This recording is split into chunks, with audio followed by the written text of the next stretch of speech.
ओम श्री गणेशाय नमः। श्री गुरुभ्यो नमः। श्री मात्रे नमः। ललिता सहस्रनाम स्तोत्रमु श्लोक 5। अष्टमी चंद्र विभ्राज दलिकस्थल शोभिता मुखचंद्र कलंकाभ मृगनाभिविशेषका।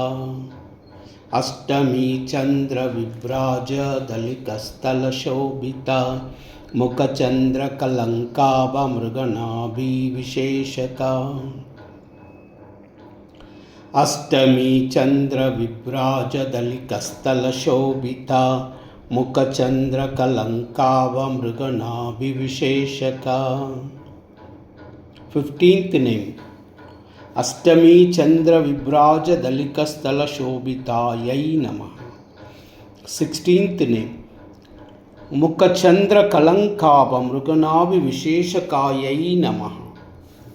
ओम ऐं ह्रीं श्रीं क्लीं अष्टमी चंद्र विभ्राज दलिकस्थल शोभितायै नमः।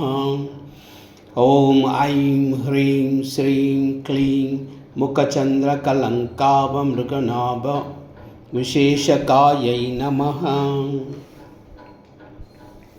अष्टमी चंद्र विभ्राज दलिकस्थल शोभिता मुखचंद्र कलंकाभ मृगनाभिविशेषका।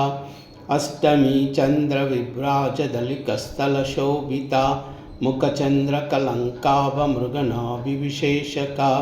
अष्टमी चंद्र विभ्राज दलिकस्थल शोभिता मुखचंद्र कलंकाभ मृगनाभिविशेषका।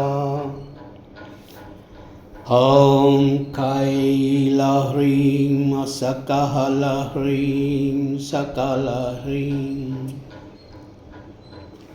कैलह्रीं सकलह्रीं सकलह्रीं कैलह्रीं सकलह्रीं सकलह्रीं। सर्वमंगल।